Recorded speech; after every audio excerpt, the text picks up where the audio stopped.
Welcome to Knowledgeable Aging. I'm your host, Jason Kotar. Joining us today to talk about age pride, ageism, and the queer experience is Ryan Backer. Ryan is an age activist striving to undo ageism with an intersectional framework. Ryan is co-creator of OldSchool.info.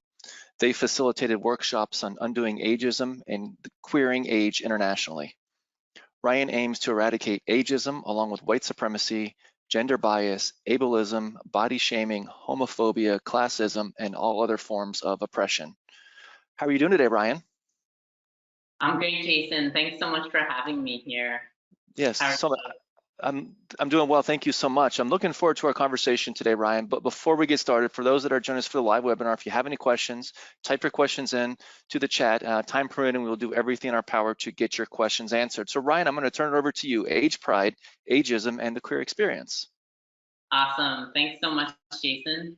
So welcome, everyone. Welcome to Age Pride, Ageism, and the Queer Experience. So together, we are going to be exploring where and how ageism interacts, overlaps, and intersects with the queer experience.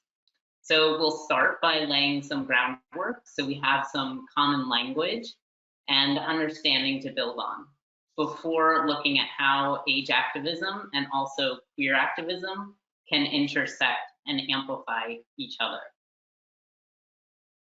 So our age, strictly speaking, is the number of times we have orbited the sun. So we take the day and the year that we were born, and we count how many orbits have happened, and since then, and that's our age. So it's kind of arbitrary, and yet society places a lot of weight on it. So they tell us what we can do and what we can't do legally and socially because of our age, just because of those amount of times that we've been around the sun. So the lesbian, gay, bisexual, transgender, queer, two-spirit, intersex, asexual, and plus community represents a population of people diverse in gender, sex, and sexual orientation. So this acronym that you see, LGBTQ+s, IA+, is ever evolving. It started off as GLB, gay, lesbian, bisexual. T was added on, transgender. They changed around the order so that gay wasn't first and lesbian would be first. Like I said, ever evolving. So it kind of lumps all of these identities into one so-called community. But there's actually many factions and subgroups amongst this population. So while the acronym speaks to a very large and vast group of people, every individual person within this group has their own unique experience. And that's important to remember as we get into this. So a binary, very simply, is the understanding of something as being one thing or another. So it allows for no more than two choices or categories.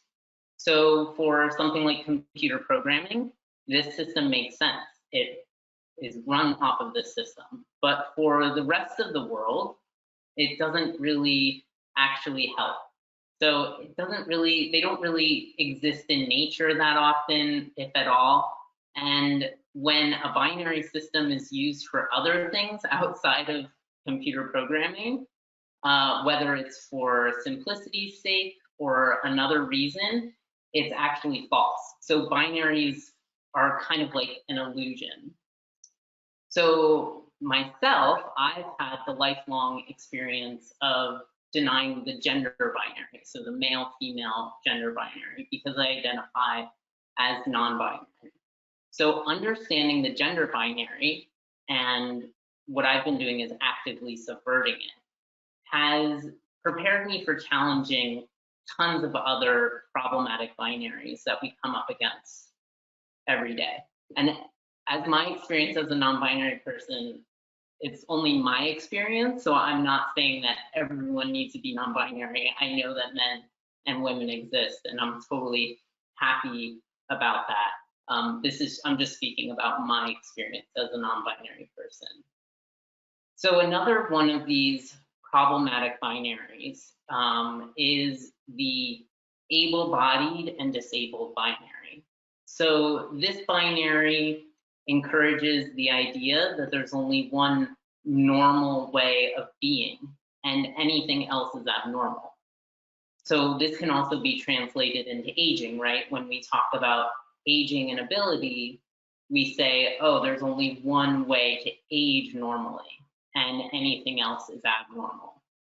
So it's vital to understand that we can live and age well and have chronic illness and varying abilities throughout the life course at every age.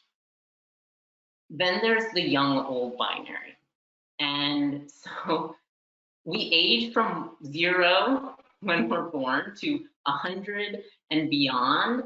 And this is the most basic idea of a spectrum, if you think about it, right? 0 to 120 beyond, all the numbers in between. And yet society still condenses vast age ranges within this spectrum to a binary, to only 2 ages, young and old. So what age is old, first of all, and what age is young? So the fact that everyone has different answers, yeah, we might have some ideas of what young is and what old is, but the answers are always different. This proves that age is not a binary at all. So these binaries actually form biases. So bias is a preference or a liking for one thing more than another. So in the case of these binaries, you could say male over female for sex, or able over disabled, or young over old. There's also cisgender over transgender. So I identify as transgender. For people who aren't transgender, they might identify as cisgender. So you have straight or heterosexual over gay or homosexual. Masculine over feminine is another bias that a lot of people have. White over people of color and Black, Indigenous people, and many, many more. So these biases that people hold influence how we think, how we feel, and how we act, and they play out in stereotypes, prejudices, and discrimination. So stereotypes are things that we think about someone because of their identity, such as thinking all young people are good at technology. I'll let you in on a little secret. I definitely defy that stereotype as a young person, as a younger person, you could say. So these are really important. So understanding stereotypes, prejudice, and discrimination is really important when we're talking about ageism, but also when we're talking about queerphobia or homophobia, however you want to call it. So the next one is prejudices. So prejudices are feelings that we have about someone because of their identity. For example, we may have immediate warm feelings towards someone who's within our age group or a similar age to us, or even born the same year as us. Whereas we might feel more disconnected and different from someone who's either many years older or younger than us. So this is really about how we feel. So the first one was more about how we think about other people. This one is how we feel about other people. And then discrimination is really how we act towards other people.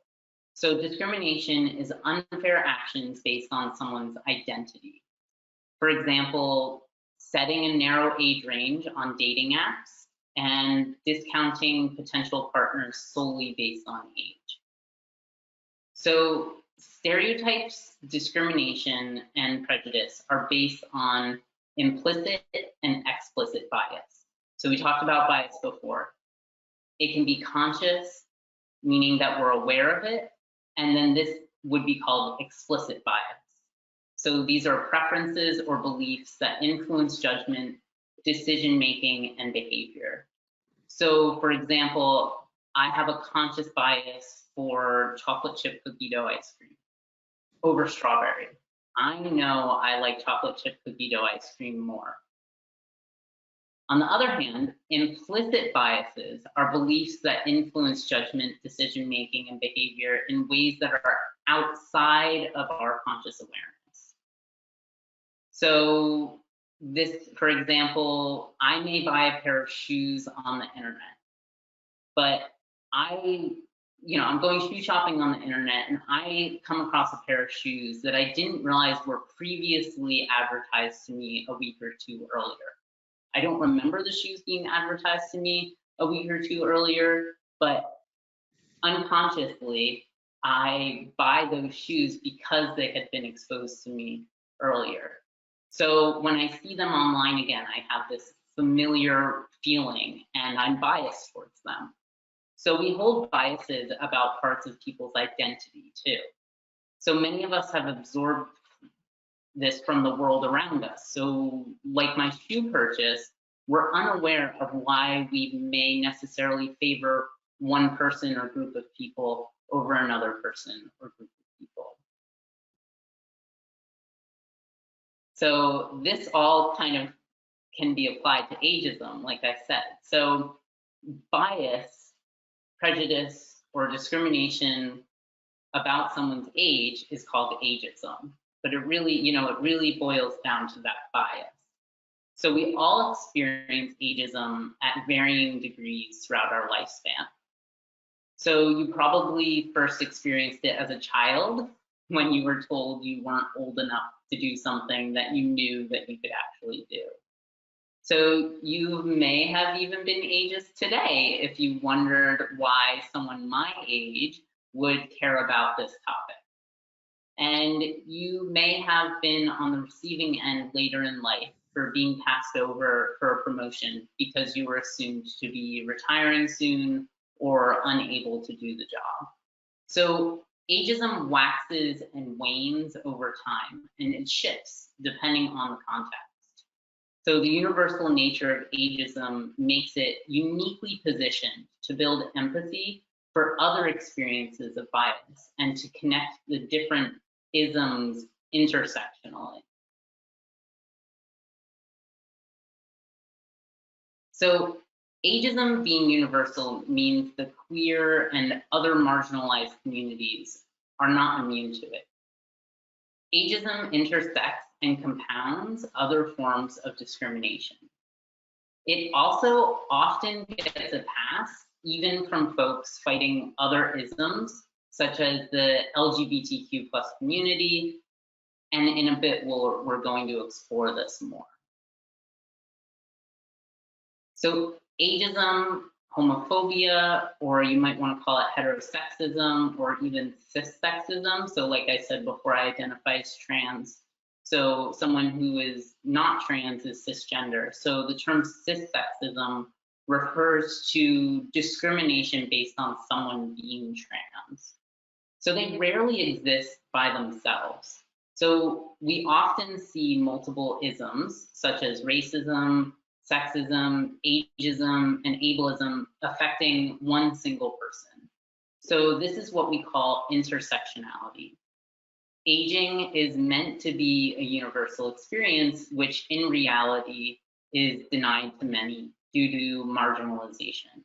So this is what we could call a lack of longevity equity in our culture.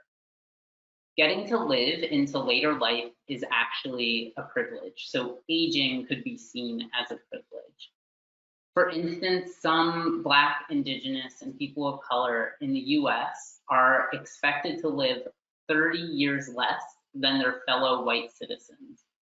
So this is because of stress related to racism, more limited access to healthcare, and also what you would call environmental racism. So the environment is actually having an impact on people's lifespans.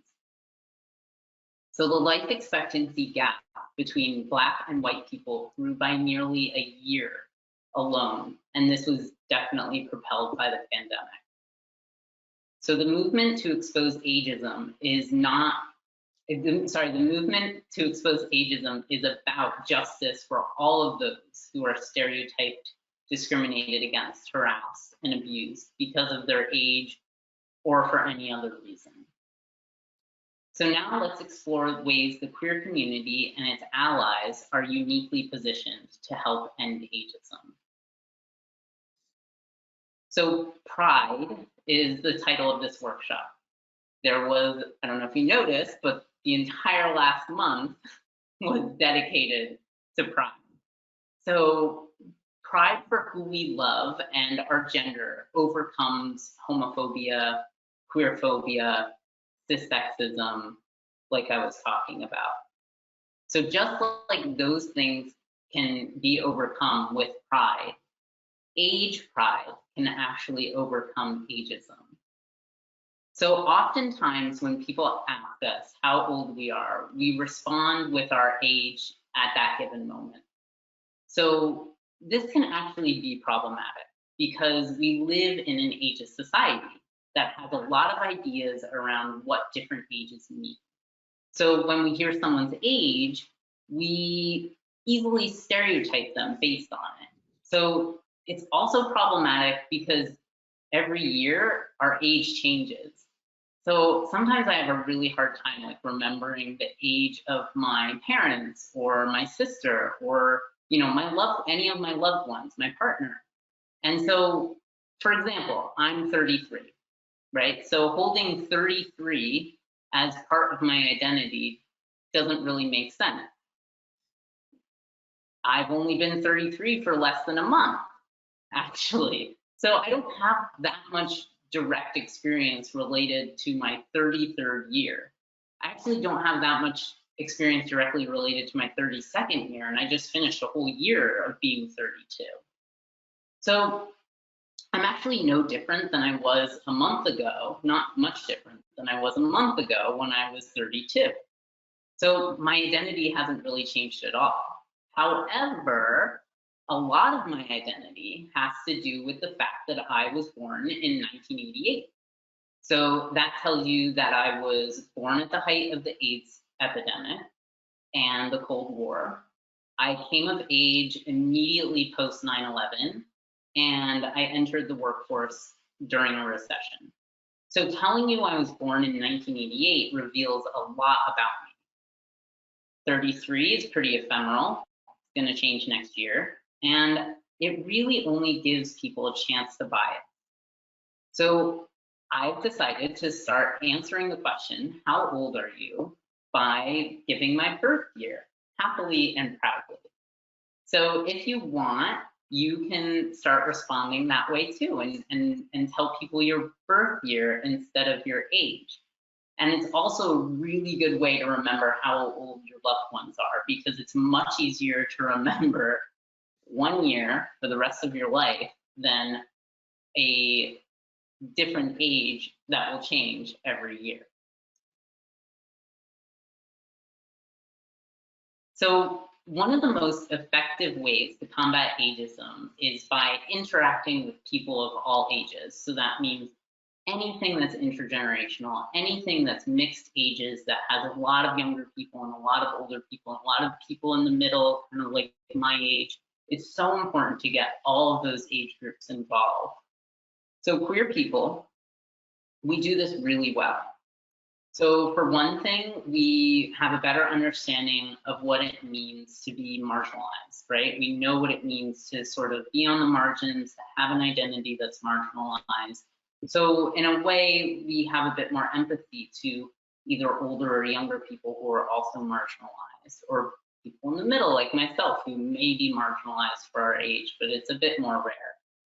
So we understand the importance of having pride in our identities. We're also more likely to have mixed age romantic relationships and friendships. So for instance, my partner's 15 years older than me. This isn't that uncommon when it comes to queer relationships. The kink and BDSM scene and spiritual centers, such as the United Church and the Metropolitan Community Church, are great examples of mixed age communities. The queer community has also made major strides in shifting the cultural narrative around life stages and has queered the concept of age. So taking the option to do things out of order from the heteronormative straight standard. And unfortunately, the age crisis has sort of made this a requirement because we lost an entire generation of elders to that epidemic. So while the queer community is uniquely suited and gifted at combating ageism, it's not immune to ageism either. So there's a lot of hidden implicit age bias. So there's the microaggressions. For instance, when people say young lady or young man to refer to people who are older than them. So we know most people don't mean any harm when they say these things, but letting these comments pass actually helps to perpetuate ageism.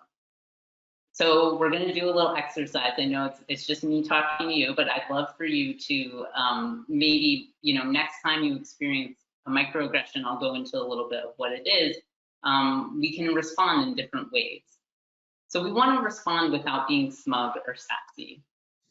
So to rewind a little bit, a microaggression is behavior which is subtle and unintentional, and it's discrimination against members of a marginalized group. So it's an action, kind of like that, if someone's working at a coffee shop and they serve someone who's older than them, and then they say, there you go, young man, to a much older gentleman. That might be seen as a microaggression.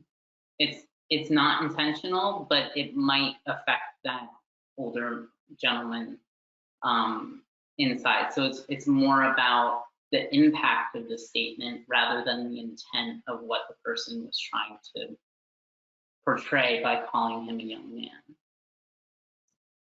So we know most people don't mean harm when they say these things, right? So first, you can respond in kind. So you can repeat the comment back to them. So just say it back. Second, you can do it cheerfully. You can show your pride about what they're trying to say. So in response to, you look great for your age, you can say, actually, this is what 33 looks like. And last, you can answer with a look of genuine puzzlement. You can say, what do you mean? So this throws the burden of understanding how the remark is ageist back onto the person saying the ageist comment. So I would suggest taking some time to practice responding to ageist microaggressions like these. Have a nice day, young lady or man, like we talked about. You're 20. Oh, you're a gaby. So this is a one that's common in the queer world. Also, someone asking, oh, is this your grandmother or your dad or your daughter or your grandson, referring to actually someone who's a friend or a partner. Something like, you can't be 70, you have such smooth skin. They are 53 years young. 60 is the new 40, that's a really common one. You look great for your age. So you can respond in kind and say, you look great for your age too. 80, that's not old. Your generation has it so easy. Are you really 85? You look so sharp. Or you'll understand when you're older. So these are all ageist microaggressions that we can experience depending on our age and who we're interacting with. And it's a great idea to just practice. And anyone can experience a microaggression based on their marginalized identity. So the common one is mansplaining, is a really common one for women or people who aren't men, who have something explained to them. That could be considered a microaggression. So how can we show our age pride? What kinds of actions do we want to take? So what kind of actions can you take? What things do you want to keep doing and stop doing and start doing? So this is a really great way to sort of make a commitment to ending ageism.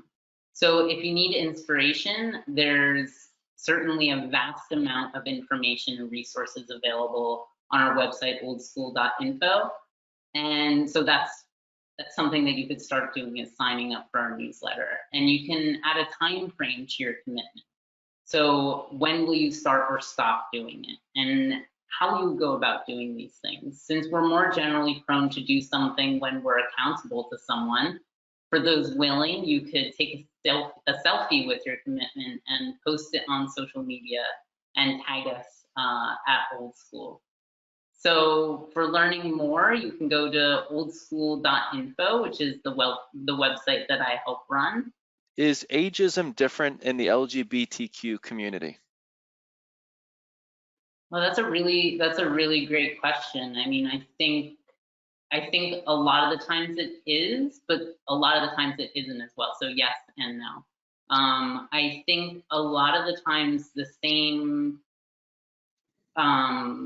prejudices can come up in the queer world as in the straight world. So for instance, in my community, you have a lot of masculine presenting people and a lot of feminine presenting people.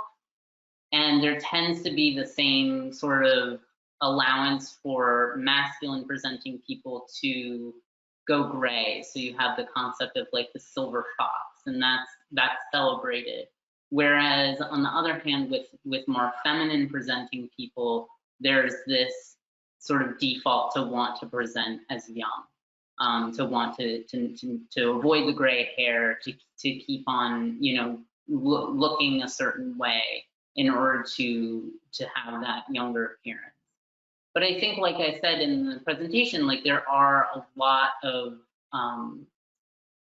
there's a lot of opportunity in the queer community to sort of defy more ageist restrictions that straight people might have around sort of intergenerational relationships and friendships, for sure. Ryan, somebody asked, is the stereotype that people get more conservative as they age? And if so, is this true for the LGBTQ community?